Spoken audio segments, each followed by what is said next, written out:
Anarcho-Fascism, the Manifestation of Perfect Trust.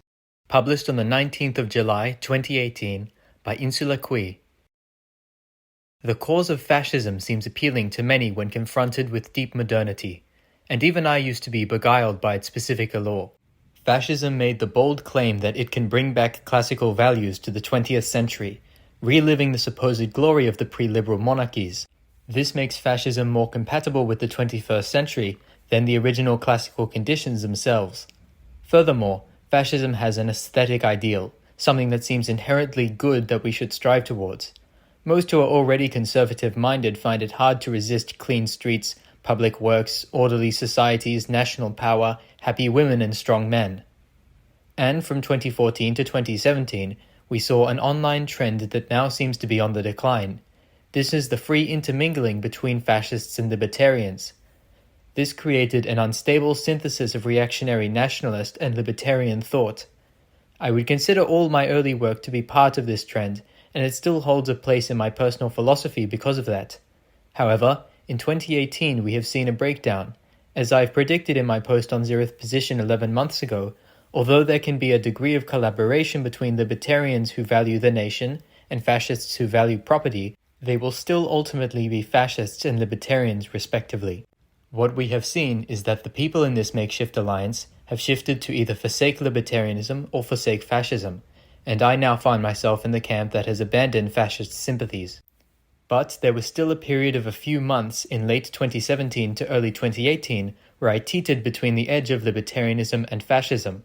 On one side, we have libertarians who can never accept that Rothbard was wrong on anything, and lose their minds when someone dares criticize the sacred institution of pornography. On the other side, we have fascists who are constitutionally unable to accept that we are currently in a unique era which we ought to appreciate and that making people suffer might not be a good thing. To resolve this division with my own thought, I tried to go even further on my reconciliation of the two values.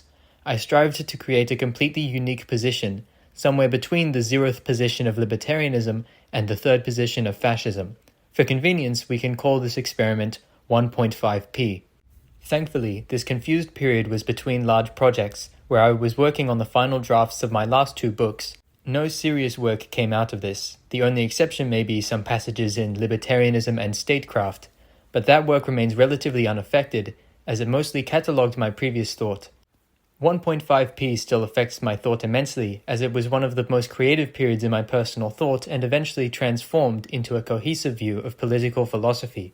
But the apex of 1.5p came as a fully developed view of anarcho-fascism, one that has never been advanced elsewhere and probably never will be. After this point, however, I completely forsook the notion, but it still remains one that needs to be explored, and I hope the reader forgives me for the extremely long introduction, but this is vital to lay the context of this idea. To begin with, we need to tackle the very uniquely anarcho-fascist view of individual interests in society. The first step is to acknowledge the very existence of unique individual interests. The second step is to acknowledging that these interests are grouped together and prone to clashing with one another. This means that these interests need to somehow be unified under a system to prevent violence and promote the advancement of all individuals. If there is no such system, conflicting interests will always result in destruction. When two groups have competing claims on the same scarce resource, the eventual outcome will be war unless it is deliberately averted by institutions that are conducive to peaceful solutions. The two large ways in which disparate interests can work together is if they are either reconciliated or harmonized. By reconciliating interests, one employs the free market system to buy and sell priorities. For example, does an individual prefer a monocultural society or an abundance of taco trucks? If interests are reconciliated, multiculturalism is imposed with the reward of being a quick and easy access to an unlimited amount of foreign foods. Thus, interests are thoroughly reconciliated. Those who benefit from multiculturalism need a way to pay a price in food, and all conflict is settled. When interests are harmonized, all people share an interest. This means that the desire for monoculturalism is no longer an individual concept, but rather an entire society is organized in a desire for monoculturalism. Thus, this is a socialistic society where transactions are less important than group decisions. But harmonization and reconciliation can both happen under a free market. There is no prohibition on making group decisions on a free market. The only reason for why one would not do so is if they do not think that group decisions lead to worse outcomes. And this is the entire premise of anarcho-capitalism. When people are allowed to make decisions for themselves, they choose the most beneficial and as such will make individual transactions. But this is only the case in a low-trust society where all interactions need to be mechanical or cannot work. We can use Japan as an extremely low-trust and fairly capitalistic society to provide an example of what such conditions might look like. The first and most striking feature is that all business transactions are completely impersonal within reason. Whether this is the prevalence of vending machines or other forms of mechanical interaction, this embodies the ideal of inputting an order, paying money, and receiving a product. However, when societies are low trust and social, we see the emergence of the bazaar, where prices are negotiable. In these situations, individuals cannot set prices as they value the potential for potential higher values due to rapid market fluctuations more than smooth and transparent ones. To contrast this, we can imagine a high-trust society that for one reason or another chooses to reconciliate interests instead of harmonizing them, maybe due to a futile individualism. Business transactions would take the shape of set prices or auctions. Individuals would learn business opportunities through word of mouth and community connections. This is the small business ideal, where people feel a need when they see that need and act in a responsible and social manner while being completely individualistic. But when there is such a degree of trust, there is another and greater way of organization. This is the harmonization of interests. The fundamental problem with reconciliating interests is the inherent fact that there is no perfect information of what the wishes of other people are. A price system greatly alleviates this problem, and advertising alongside market research can make it fairly irrelevant. But there is still the price to pay for advertising and market research, which could hypothetically be averted by a different mode of organization. And this can be done in a completely voluntary and free market manner. This is if people trust one another to the extent where they are willing to socialize decision-making and thus remove all problems there could be with information and protect important values unconditionally.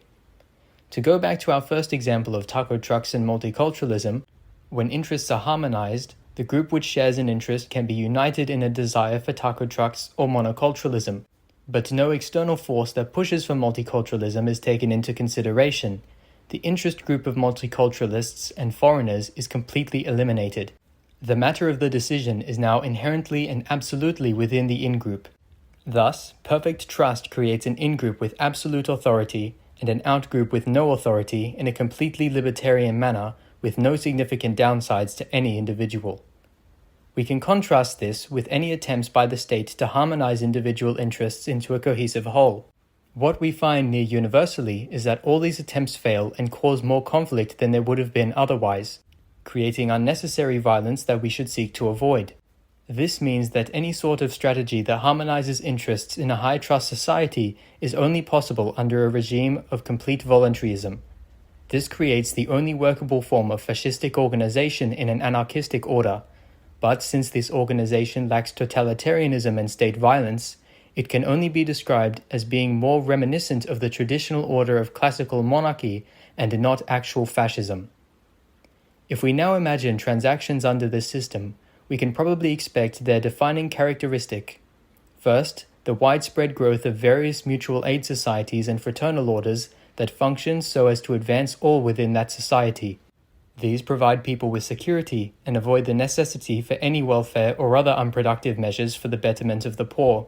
These institutions rather provide a community and resources to start a successful and independent life. The second is the relative abolition of the system of widespread credit and small loans. Since this would be a free market order, we can expect prices to fall drastically with wages increasing, so people would not need to take instant loans for insignificant purchases. Furthermore, a lot of the massive personal debt craze is fueled by not having the ability to borrow money from a community, which would not be relevant in a high-trust society such as this. The third and probably most important feature would be a widespread guild system resembling the corporatist ideal. When interests are harmonized, it's probably more advantageous to reduce competition for business cooperating, and this is best done through guilds to organize industry. Furthermore, employees do not need such entities as unions provided that they receive betterment in the form of training and connections through a guild.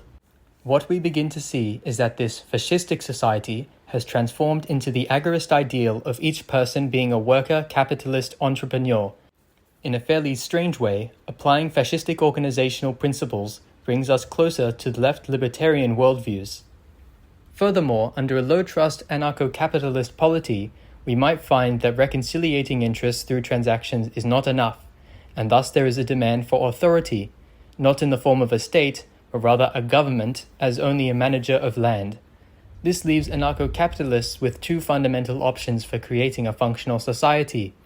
Either interests are reconciliated through voluntary governance without the use of any force, or interests are harmonized through a more socialistic economic system with a similar lack of force. Pure anarcho-capitalism becomes largely dysfunctional and unsustainable. However, now I need to explain why I have abandoned this ideal. The fatal flaw is the originary view of interests, which does not necessarily tend to conflict. Each person generally desires to live in a society that matches his values and is generally prosperous. Through self-selection and community improvement, we would see an order in which people with similar interests tend to congregate. Provided that this happens, there is no fundamental need for either reconciliating interests or harmonizing them. The degree of trust becomes irrelevant, and market transactions can be carried out on a largely social and interpersonal level, as people would tend to share values with those in their communities. Libertarian statecraft is still useful insofar as it fills many holes in orthodox libertarian theory by formalizing communal organization, and the left libertarian ideal of total independence when it comes to each man being a worker, capitalist, entrepreneur is still valuable. Furthermore, guilds, fraternal societies, and a lack of widespread debt slavery are still good goals to strive towards. However, our prime concern needs to be the complete abolition of misapplied violence. None of our problems can be solved without solving the biggest one of them all,